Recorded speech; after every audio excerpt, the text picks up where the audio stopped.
Selamat datang di channel Biodataku. Berikut ini adalah biodata dan profil Jenderal Sudirman. Sudirman atau Pak Dirman adalah salah seorang jenderal yang terpandang dan sangat disegani oleh pasukannya dalam sejarah Indonesia dan salah satu dari sekian banyak pahlawan revolusi nasional yang dimiliki Indonesia dan berjasa sangat besar pada masa revolusi kemerdekaan. Ia adalah Panglima pertama dan Jenderal RI pertama dan termuda pada usia 31 tahun. Ia juga dikenal sebagai pejuang yang gigih dan sangat teguh dalam memegang prinsip, memiliki tutur kata yang tenang dan mampu memecahkan masalah dengan cara yang solutif. Jarang diketahui bahwa beliau sudah berkecimpung secara aktif di dunia pendidikan sebelum menjadi tentara dan menjadi seorang jenderal besar di dunia militer. Riwayat Jenderal Besar Sudirman. Jenderal yang bernama asli Raden Sudirman lahir di Purbalingga, Jawa Tengah pada 24 Januari 1916 dari orang tua bernama Karsid Kartawiraji dan Siem, memiliki seorang saudara bernama Muhammad Samingan. Istrinya bernama Alfiah dan memiliki 7 orang anak. Tempat kelahirannya tepatnya berada di Bodas Karangjati, Rembang. Ia tidak dibesarkan oleh orang tua kandungnya melainkan diadopsi oleh pamannya yang seorang camat bernama Raden Cokro Sunario, agar mendapatkan kehidupan yang lebih mapan. Dalam biografi Jenderal Sudirman ini, ia memang mendapatkan pendidikan layak sejak kecil dimulai pada usia 7 tahun di HIS, Hollands Inlandse School, dan pada tahun ke-7 pindah bersekolah ke Taman Siswa. Pada tahun berikutnya ia pindah ke sekolah Wirotomo karena pemerintah Belanda menganggap Taman Siswa ilegal. Ia adalah anak yang taat beribadah dan belajar mengenai agama Islam dari Raden Muhammad Khalil hingga mendapatkan julukan haji karena sering berceramah. Pamannya wafat pada tahun 1934 dan hal itu menjadi pukulan berat karena keluarganya menjadi jatuh miskin setelahnya, namun ia dibolehkan untuk tetap bersekolah tanpa bayaran di Wirotomo. Ketika remaja ia ikut mendirikan organisasi Islam bernama Hizbul Wathan milik organisasi Muhammadiyah dan setelah lulus memimpin cabang Cilacap. Sejak muda Sudirman memang sudah tampak memiliki bakat kepemimpinan. Masyarakat segan dan hormat kepadanya. Setelah lulus ia kemudian belajar kembali di Kweekschul, yaitu sekolah khusus calon guru Muhammadiyah, tetapi masalah biaya membuatnya berhenti. Ia kembali ke Cilacap dan menjadi guru di sekolah dasar Muhammadiyah, bertemu dengan Alfiah dan menikah, tinggal di rumah mertuanya yang merupakan pengusaha batik kaya bernama Raden Sosroatmojo. Organisasi Jenderal Sudirman. Biografi Jenderal Sudirman mencatat bahwa selama mengajar ia juga tetap aktif untuk berorganisasi di organisasi pemuda Muhammadiyah. Setelah masa penjajahan Jepang di Indonesia pada 1942, kegiatannya mengajar dibatasi bahkan sekolahnya diubah menjadi pos militer oleh Jepang. Ia berunding dengan Jepang dan akhirnya tetap diperbolehkan mengajar dengan perlengkapan yang terbatas. Di tahun 1944 ia menjabat sebagai Ketua Dewan Karesidenan Bentukan Jepang, dan menjadi awal mulanya memasuki dunia militer setelah diminta bergabung dengan Peta dan menempuh pendidikan di Bogor. Perjuangan Sudirman juga tidak kalah dengan riwayat biografi Bung Tomo dan biografi W.R. Supratman yang berjuang di masa yang berdekatan. Setelah tamat pendidikan Peta, ia langsung menjadi Komandan Batalion Kroya. Ketika proklamasi kemerdekaan, Sudirman bertemu dengan Soekarno-Hatta dan diberi tugas untuk mengawasi proses penyerahan diri para tentara Jepang di Banyumas setelah mendirikan divisi lokal dari Badan Keamanan Rakyat. Pasukannya kemudian dijadikan bagian dari divisi V oleh Urip Sumoharjo, Panglima sementara. Sudirman menjadi Panglima Divisi V Banyumas berpangkat kolonel setelah terbentuknya TKR, Tentara Keamanan Rakyat atau BKR.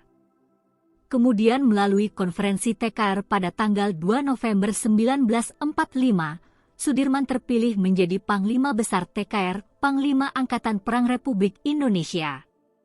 Selama menunggu pelantikan sebagai Panglima, Ia memerintahkan agar dilakukan serangan kepada pasukan Inggris dan Belanda di Ambarawa, yang membuat rakyat semakin kuat mendukung Sudirman. Pada tanggal 18 Desember 1945 Sudirman diberikan pangkat jenderal dan dilantik oleh Presiden. Perjuangan Jenderal Sudirman dalam kemerdekaan Indonesia. Biografi Jenderal Sudirman juga mencakup ketika dirinya menjadi saksi dari berbagai upaya diplomatik Indonesia yang gagal dengan tentara Belanda yang ingin kembali menjajah. Kegagalan pertama adalah Perjanjian Linggarjati di mana Sudirman ikut menyusunnya, dan juga sejarah Perjanjian Renville yang menyebabkan Indonesia harus mengembalikan wilayah yang diambil pada agresi militer Belanda kepada Belanda, dan Indonesia harus menarik 35.000 tentaranya dan perundingan Rumroijen. Begitu juga adanya upaya-upaya pemberontakan dari dalam negeri terutama dari peristiwa G30 SPKI di Madiun pada 1948. Sudirman mengatakan kepada Soekarno untuk melanjutkan perang gerilya karena tidak percaya Belanda akan memenuhi janjinya, namun Soekarno menolak. Sudirman terpukul dan menganggap hal itu turut menyumbang andil pada penyakit tuberkulosis, TBC, yang dideritanya, mengakibatkan paru kanannya dikempeskan karena infeksi pada November 1948. Ketika itu Sudirman yang juga terpukul karena kematian Urip pada 1948 sempat mengancam mengundurkan diri, namun Soekarno juga mengancam untuk melakukan hal sama sehingga Sudirman menyadari bahwa pengunduran dirinya akan membawa ketidakstabilan bagi perjuangan. Beberapa hari setelah Sudirman keluar dari rumah sakit, tepatnya pada 19 Desember 1948, Belanda melakukan agresi militer Belanda II. Sudirman bersama sekelompok kecil tentara dan dokter pribadinya mengarah ke Selaran dan memulai gerilya selama 7 bulan dalam keadaan sakit parah, ditandu dan kekurangan fasilitas medis. Mereka kabur dari kejaran pasukan Belanda dan mendirikan markas sementara di Sobo, dekat Gunung Lawu. Ia memimpin kegiatan militer di Pulau Jawa dari sini termasuk mengomandoi serangan umum 1 Maret 1949 di Yogyakarta, dipimpin oleh Letkol Soeharto. Kondisi fisiknya yang terus menurun akhirnya memaksa Jenderal Sudirman untuk mundur dari medan perang dan tidak bisa memimpin pasukannya secara langsung. Wafatnya Jenderal Sudirman. Penyakitnya semakin parah namun semangatnya untuk sembuh tidak berkurang. Beliau terus kontrol kesehatan secara rutin ke RS Panti Rapih Yogyakarta, pada masa ketika pengakuan akan kedaulatan Indonesia sedang dirundingkan dengan Belanda.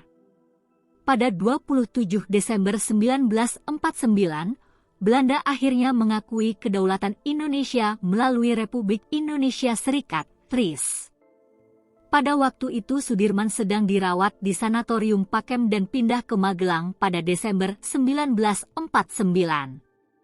Kurang lebih 1 bulan setelah kedaulatan Indonesia diakui Belanda, Jenderal Sudirman wafat pada tanggal 29 Januari 1950. Ia dimakamkan di Taman Makam Pahlawan Semaki Yogyakarta dengan diiringi konvoi 4 buah tank dan 80 buah kendaraan bermotor, dinobatkan sebagai pahlawan pembela kemerdekaan.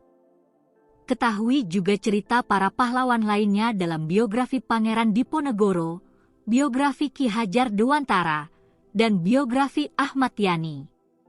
Ribuan rakyat berkumpul hingga sepanjang 2 km mengiringi prosesi pemakamannya dan mengibarkan bendera setengah tiang pada hari kematiannya. Taktik gerilyanya kemudian ditetapkan sebagai esprit de corps untuk tentara Indonesia, dan rute perang gerilya sepanjang 100 km yang dulu ditempuh Jenderal Sudirman harus dijalani oleh para taruna Indonesia sebelum lulus dari Akademi Militer.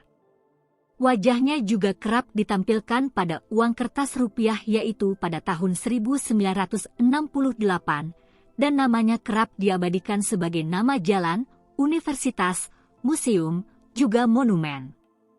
Ia ditetapkan sebagai pahlawan nasional Indonesia pada 10 Desember 1964. Sudirman dianugerahi gelar sebagai Jenderal Besar Anumerta pada 1997 dengan bintang 5, di mana pangkat tersebut hanya dimiliki oleh 3 orang Indonesia hingga sekarang. Itulah informasi tentang biodata dan profil Jenderal Sudirman. Semoga bermanfaat dan terima kasih telah menonton channel Biodataku.